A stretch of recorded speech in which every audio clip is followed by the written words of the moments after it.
Here we go. All right, here we go. Woo! What's up, nerds? Welcome to DNA Power Block, our all Nintendo show. I'm one of your hosts, Corey Derrick, and alongside me, as always, Edward Barnell from World Super 1-1 Mario and Optimal. World. Woo! 3D World. Yay! And joining us from Team Nerd for the first time in a long time. A long time. Kyle, wait. Kyle! Yay! What's up? What's up, guys? I'm so happy to see your face. Oh, I'm so happy to see your face, Corey. Oh, And you too, Ed. You too, Ed. You too, guy. We haven't podcasted since we did that Weekly Strike episode.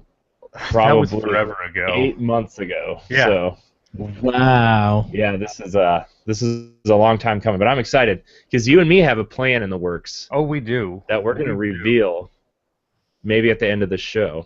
Maybe. But we all have a short amount of time to get a lot in. And I want to talk about the NX because that announcement is coming in 6 weeks or so, I want to say. Hopefully, it should be. So there's a lot to talk about here, especially because there's starting to be patents being released, updated patents, and a lot of rumors that have come out since we had a Power Block last. I'm sorry, it's been a while. But, Eurogamer had that huge info dump that you probably saw on DNA Reacts with me, Ed, and Todd Oxtra. Mm. So, Kyle, since you're the guest, I want to get your thoughts. Shucks, I'm the guest. On the Eurogamer info dump. How do you think this system's going to be this powerful? Do you think this system's really going to have detachable controllers?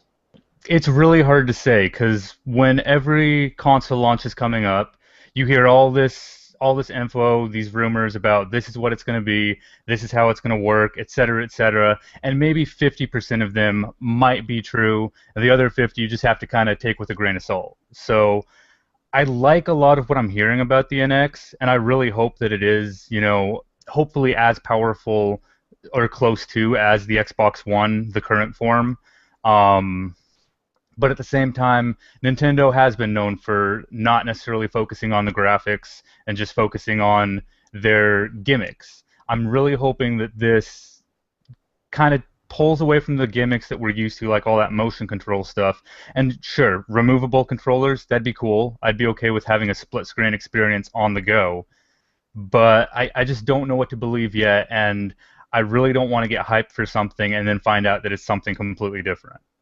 Yeah. Ed, what about you? What are you feeling? What are you feeling about the NX besides the fact that you are one of the biggest Nintendo fans I know besides maybe me, probably bigger? And I know you're going to buy it day one anyway. I think Ed froze again. I know. Ed's frozen again. Edward, no! Well, I guess since Ed's frozen, Again. There he is. I swear it's Google Hangouts. I know. I hear you I know now. my side, but you guys are like freezing and cutting stuff. I'm just like, what the heck is going on? My thoughts about the NX is that I just want the system. I'm ready for Nintendo, or whenever Nintendo feels like they're ready to release more info for it, I'm fine with that. I don't think an announcement is coming just yet. I still believe November. Well, due to technical difficulties, Edward will be back shortly. But in terms of the NX, if it's going to be as powerful or close to, the Xbox One's current hardware situation. Actually, we can't even say current anymore because the Xbox One S is out, and let me tell you, it's shiny. Technically, you are correct. But we'll go with the original Xbox One. Yeah. Well, you can't even say that either because people get confused. the OG Xbox One released 4 years ago now, 5 years ago now. But even if the NX is like, let's say they are using components similar to somewhere in between like a PC and like a mobile device that's easy to develop for, or store-bought parts, quote unquote, similar to what Xbox One and PS4 are. You know how their architecture is similar to a PC. Right. If that is the case with NX in any way, I don't see companies having the same issues they've had porting stuff to the Wii U from these consoles that they may have for the NX. If the NX has similar architecture, that's easy to develop for, that's easy to port to, maybe we'll get that third-party support that we've kind of think Nintendo needs. Another problem, though, with the third-party support for, say, the Wii U is, the third-party developers, they see the Wii U as this system where it's got this second screen that they have to work around. They have to figure something out for that. And for some developers, that's just too much work. They just want to port the game straight over. Here's the button layout. Here's the game. Don't give them any gimmicks to work with. And that's, again, where I'm hoping the NX kind of comes back to the fold, where there's no gimmicks that other third-party developers are going to have to worry about. Yeah. But I think that's one of the problems with third-party working on Wii U is that they couldn't be flashy like they could be on the other systems, meaning that they can't talk about the graphics and really big up their online like systems and stuff. Like they had to really develop a game and be creative and learn the system. And I think third party just got so lazy because it was just like we could get a game done in a year and a half and just make it look pretty and fake out everybody until the game is released. Then get some people who are fans of our games and sell it on that way. We can here goes Nintendo with a system that we gotta now be creative and learn how to develop. I think third party didn't want to do that. I think third party pretty much have gotten lazy, and Nintendo makes them to work harder to make the games that they need to make. I don't think that they're necessarily lazy. I mean, I'm just saying, developing a game, a lot of work there, and it's not necessarily in my mind being lazy. It's just that, like, a good experience on the Wii U, you need to develop it specifically for the Wii U from the ground up. Just like games that people say, hey, this game is going to be in VR. If it's not specifically designed from the ground up for VR, it's just kind of a tacked-on experience, and that's where developers are like, we don't want to give a poor example of what we can do by just doing a tacked-on experience to the Wii U. We want to show what we're good at, and the Wii U it's not. The problem with the beginning part of that they, like EA for example, you ported something, but you didn't develop something from the ground out, like something original and new. So reason why nobody's buying your game of Mass Effect 3 is, well, you got the trilogy out for the other 3 games on the other 2 systems. Like you didn't even try to. Not say port those to the Wii U, but you just didn't even don't give us Mass Effect 3. Give us a complete new game that's not on the other 2 systems, and learn how to make games for that system, so that when you get later on in a console, you know how to develop for a system and then be able to release the games. See, and that's just the money, money speaks, and they saw the Wii U not selling well. They saw that, not as many people are buying this console, and it's just not profitable for them to learn how to design it from the ground up. Plus, it was underpowered, and it really was. The architecture, too. I think the architecture of the Wii U, really hurt it in terms of not being similar enough in terms of it's PS3 and Xbox 360 tech, pretty much, with a screen. Well, even then, developers even complained about developing for PS3 because the architecture was not easy enough to develop for, So, some of the games you would see be ported 6 months to a year late on that system. Mass Effect 2. And I think the only reason why they bothered is because PS3 sold so many units, and if you have that problem on a system that doesn't sell, why even port it? So exactly. And just that being said, I still love the Wii U. I think it's a great system with great games, but those great games are games that Nintendo puts out, that they take the time to make great because they do develop them specifically for the Wii U and all the features that it has. So, Mario Kart 8, amazing. You've got the remasters of Wind Waker and Twilight Princess, beautiful games. You've got Super Mario 3D World, great graphics. It's I think it's an 8 GB game, very compressed and everything. Nintendo does amazing things with their consoles and tries to give you a reason to want a Wii U, But this far into the console's life cycle, with the NX, right around the corner, I'm holding off to get, another Nintendo console, and it's not going to be a new Wii U. It's going to be an NX. Right. And I kind of feel like in terms of the NX, even if it doesn't get third-party support, which I really hope it does. Like, I want that system to succeed. There's rumors like Destiny the Collection supposedly going to be coming to the NX. There's, I mean, Destiny. So many hours wasted in that game. Again. But it's rumored that the third-party support is going to be there this time around, and I really hope it is. So, yeah. But even if we get third-party support for NX, plus all of Nintendo's development is going towards one system instead of being split off into two systems, right? Which will be great for the console because we won't have these huge lulls of waiting for a game to come out. In between, Mario and Zelda, will have Fire Emblem, we'll have Pokemon, we'll have Star Fox, we'll have these like smaller like titles. Plus, they need to get that eShop. Oh, fix that. Yeah, no, but that's just it. This whole thing of it being a hybrid console, handheld. The handheld is where they have been making their money. You get games like Pokemon on there, the Fire Emblem games on there, amazing games, and to have that as your quote-unquote console experience, you just dock it up to your TV. Everyone that I know that plays games at least has bought a 3DS before or has one currently.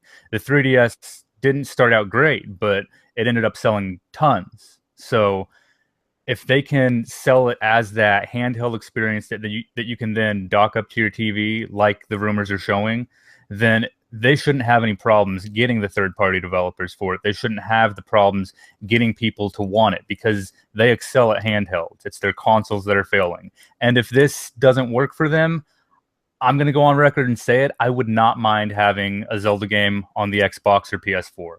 I'm sorry. Yeah. I mean, it's kind of to that point where I hate to say it, but shit or get off the pot. Sorry, Nintendo. Yeah, I mean, I'm kind of like 2 years ago, I'd have been like, you know what? Nintendo needs to make consoles forever. But the last probably 18 months or so, seeing the struggle of content trying to come out on Wii U and the struggle that they're having selling that console, even if Zelda across NX and Wii U sells 5 million copies, 7 million copies. If you put that game on PS4 and Xbox One, Nintendo would probably sell 15 million, 20 million units. And that would cover the cost of and they wouldn't even have to cover the cost of developing a console. Well, and that's the problem too, is I can't remember where I read it, but they said that they are not, like the Wii U, they are not going to sell the NX at a loss, which means that this thing from the gate could cost maybe $400 for a potential handheld. And that's kind of pricey. I'm sorry. Yeah, especially if you're trying to market this as a handheld that plugs into your TV. Right. I mean, I've had this conversation a million times across dozens of podcasts, whatever, but dozens of podcasts and hours of Destiny. Yeah, the NX needs to, I mean, when we played, I'm sure we'll be playing Destiny tonight later, and I'm sure we'll have the same conversation during Crucible or whatever, but of course. The sweet spot for a handheld max is $199 that plugs into your TV. Brand new max. If they say $300, but they say that it is a $300 handheld with the power of an Xbox One, powered by, I think it was the NVIDIA Tegra 2 was one of the rumors. If it's that powerful, if it does everything that the rumors say it's going to do, 300 is my max point, but I would prefer 200 for sure. Yeah. Oh, yeah. I mean, but especially if you're trying to, there was a thing on Wii U Daily yesterday that came out that said Nintendo, when they announce this thing, they want to aim it towards the hardcore gamers like us. And their mothers. See, and that's the problem. Do not try to pull a Blue Ocean Wii strategy where you bring it to your grandma and grandpas and they're all like, oh, bowling, yay. I mean, the Wii was such an anomaly It was. Like it was such an anomaly, and Nintendo is going to try to do that for a third time, it sounds like. And like, as much as I love playing a Zelda game, I don't want to wait every 6 years for a new Right. game. Like the Right. If Wii they U could was the focus first console specifically on without an those. exclusive console Zelda, and that's sad to It's me. coming, but it's not even going to be exclusive because Yeah. of, Well, yeah, that's what I'm saying is like they're going to Twilight Princess this thing and put it on 2 platforms, but at least GameCube had Wind Waker to fall right. back. That was its Well, shoot, exclusive. the Wii, I guess, if you put it that way, didn't even have an exclusive. It did 'Cause Skyward Sword. oh, okay. I'm sorry. I completely forget about that one because at that A lot of point, people do. It's okay. well, I tried playing it, but the one for one motion controls again, like this whole marketing to the casual, give me a game, a good Zelda game that I can press the buttons on and not have to wave my arms around feeling like a moron. I'm sorry. Right. So this whole me being willing to pay $300 for this thing, that's because I am a hardcore gamer and I want to have, all the games. I want to play all the games. I'm not partial necessarily. Okay, sure. I'm partial to some systems over the others, but I still love games in general. I'm not going to be saying Nintendo is better than Microsoft is better than Sony. I want to play all the games. I want to play my Zelda games. I want to play my Gears. I want to play my God of War. So for me, $300 is that's my max point. But for the people that they want, the casual gamers that they're relying on, most casual gamers aren't going to want to pay more than $200 for this. So right there, they're going to have a split. Plus, if this thing, like, if you're going to be able to take it on the go and a game like Destiny is going to come to this console, like, how's that going to work? Is it going to be Wi-Fi connected all the time? Are you going to have 4G to have some connectivity, sort of, maybe? are you going to have to have some kind of cellular plan with this device? Is it going to try Well, to... and then that right there, cellular plans, they tried doing that with the Vita, and that didn't do well at all. But also, the amount of data that you use while playing Destiny, I mean, you're going to be paying an extra, like, $30 a month if you play it a lot, just to be playing it over this 4G data plan that might not even have the best connectivity. Right. So it's tough to say what they're going to do. Some games might only work when you are at home, and sure, you can still play them on the go or on a Wi-Fi, but it's tough to say right now. We're all based off of this is all based off of rumors, speculation, and some of the stuff that's been semi-confirmed. So again, that's why I don't want to get my hopes up completely until I know exactly what this device is. So yeah, yeah. I want Nintendo to be like, just, I don't know. I'm really frustrated that Nintendo is like not successful right now. I mean, they could be like in terms of them, but like in the grand scheme of, we see PS4 outselling PS3, we see Xbox One outselling 360. Like, it's upsetting to see the Wii U not doing even half that well. Right. So, I mean, again, the Wii U is a good system, but there's just not the third-party support, and it's a good system going up against great systems. Yeah. And you can actually get, I think, an Xbox One for cheaper than a Wii U now, $250 for the standard edition of the Xbox One, 500 gigabyte versus a $300 Wii U. Yeah. Yeah, and that's the hard thing is like the Wii U hasn't even dropped in price in about 2 years, and now you can get almost a PS4 almost at the same price, and you can get an Xbox One for cheaper, and that's another problem Nintendo has is they don't drop the prices on their games because they're trying to make their money back, and eventually after so many copies of a game is sold, they'll be like, okay, now we'll drop it down to 20. But if they just specifically went straight to game development, I mean, who's to say that Zelda would not cost $30, after the first 4 or 5 months of it being out? Yeah. If they weren't trying to recoup costs on a console that isn't doing successful, I just, it's tough. I'm excited. I'm hopeful for the NX, but I'm also, hold on a minute. Let's really look at what's going on here and let's think. So, yeah. If you're wondering why you haven't heard Ed in a while, he just restarted his computer. And we're going to get his quick thoughts, hopefully, before our time runs out. We have maybe 5 minutes left. Kyle, we've got some things to take care of, and prepping for our future show for this evening. Woot So woot. I'm pretty excited about that. Yeah, me too.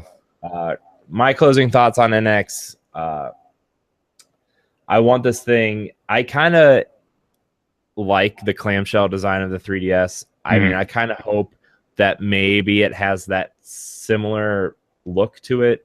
The removable controllers and the removable buttons, I could take that or leave that. I just kind of want, a good feeling controller. I kind of hope they do something about the nub on the 3DS, right? And kind of make it like a true second stick that Nintendo's never really had except for the GameCube, and that wasn't even a true second stick. So the C stick. plus those companies were still trying to figure out camera controls and what that second analog stick would do.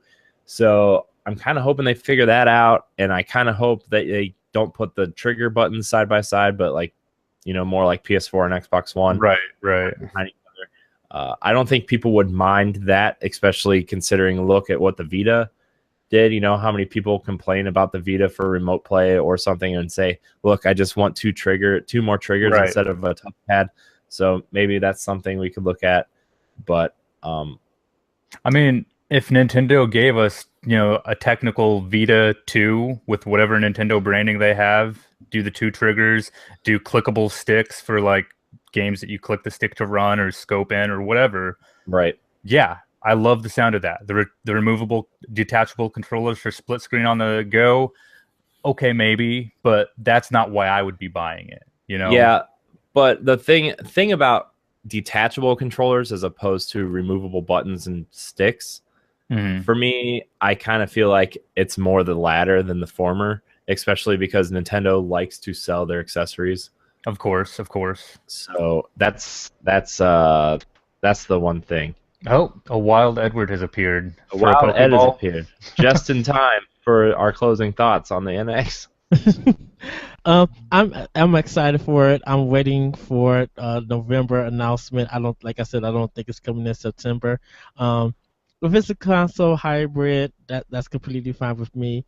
I don't think third party is going to bring anything new to the system. It'll be good for, I guess, other people who want to play third party on Nintendo, but I'll just want is Breath of the Wild next year and the system itself. So, yeah. How do you feel about these detachable buttons / controllers? I don't think they're going to do something like that. Yeah. I don't think it makes sense for them to do anything like that, especially when folks can't even find their remote control. Well, Nintendo's good at doing things that don't make sense, though. Yeah, that's true. And then that's when everybody want to copy Nintendo and then fail at it.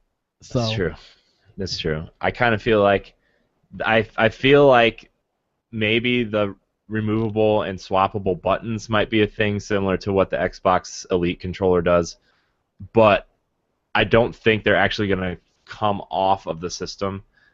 Even if you're going to turn your cell phone sideways to play, or your NX sideways to play cell phone games like Miitomo or Pokemon Go, because those are rumored to be able to be playable on this thing. But Nintendo likes their accessories. I fully plan to see a full line of Pro controllers, classic controllers, maybe even Virtual Console controllers. Well, they say every controller that you maybe own, even that return to that little worm light for Game Boy Advance. Well, they said throwing back to the old days. Exactly. They maybe said all the transforming speaker magnifying glass for the Game Boy. They said all the controllers that you own will be compatible with the NX. Ew, no. See, and I'm hoping they don't do that. They need to drop the Wii branding in the past. But I mean, that's still more options for people. I mean, who don't want folks don't want to spend $60 on a new PS4 and Xbox One controller. So if this is going to save a lot of people money, I'm like, that's a cool option to give. It doesn't mean that you have to go for it or do anything with it, but if the option is there and you invested all your money into these old consoles and controllers, why not use it for the new system? Well, see, and like that's something that Microsoft is trying to do with their the Xbox Scorpio project they're doing is everything's supposed to move forward. So all of your accessories are going to work moving forward, and I mean, you say people don't want to spend $60 on a PS4 or Xbox One controller. I want to spend $150 on one that lets me do everything I want to with it. Yeah, So, but we're also the anomaly, I mean, Kyle. I know we're kind of in that, like zone where we're the guys that want to do that. We want to spend the money on the premium stuff. Like Xbox One Scorpio is probably going to be like 600 to $800, but I'm excited for it. I know. I need to buy the Xbox One. Oh, look, a nice shiny Slim. I'm gonna go buy that. Shiny, oh, so shiny. wait, what? I have to trade it in next year again for another. Oh no, okay. no, not trading it in. It's all they're all going to work together. So it's going to be 2 Xboxes downstairs and then an Xbox up here for like Let's Plays. Oh jeez. Oh man. Well, let's just so for 4K and is it HDR or what was that? Yeah, Whatever with the Xbox One S, it's got the 4K for video content like Netflix 4K, Hulu 4K, and then the first game that is going to be taking advantage of the HDR is the Gears of War. Or no, it's not even Gears of War 4. It's Forza Horizon 3, which I think comes out the 27th or 28th of September. I wonder if Best Buy is going to have a TV like that showing it all. Oh yeah, for sure. You can go check out like places like Best Buy and be like, hey, listen, I want to see the 4K HDR TVs, and they'll show you. Yeah. I wonder if Microsoft would be smart enough to brand their own Xbox branded HDR monitor, like 4K HDR monitor. Sony tried to do that with the PS TV thing. Yeah, but Sony 3D. was a little ahead of its time with their TV and their Vita. I still think like now is the time for them to do the same thing, and I think they would be successful at it. I mean, I'm not gonna lie. If they put out like a nice monitor that's like white bezels around the edges that like matches the Slim perfectly and just complements it aesthetically. Sorry, can't talk today. I would be like, okay, $200. That's a really nice, say 24-inch 4K HDR monitor. Sure, why not? Oh yeah, I'll go for that. So I'll go for that. because I think that's how much the PlayStation TV was selling for, like $200 or $250, Yeah. and it came with a game. So like a digital download code for Forza Horizon 3 or Gears of War 4. Oh my gosh, so excited for that game. This is a Nintendo podcast. We're talking about Xbox. Isn't that for later? I know, but I know. I was just thinking like in terms of the NX's controller similar to the Elite, and then we got No, definitely. Like give me an Elite Nintendo controller. This is a preview for Connected. So there you go. But Yay. Xbox. Yeah, that's gonna be our show for Pow Block today. Sorry, Ed. Sorry, Google Hangouts is not the best way to record a podcast. So sad. I'm so sad. It's all good. But yeah, we're gonna do a quick wrap up because we gotta go, and I'm hungry, and I gotta eat because I got stuff to do before we do the grand reveal of Connected, which we're recording tonight. So, Ed, you're joining us for that, right? Yes. Sweet. Yes. Anyways, I'm going to do the short outro. Thank you so much for joining us on DNA Pow Block.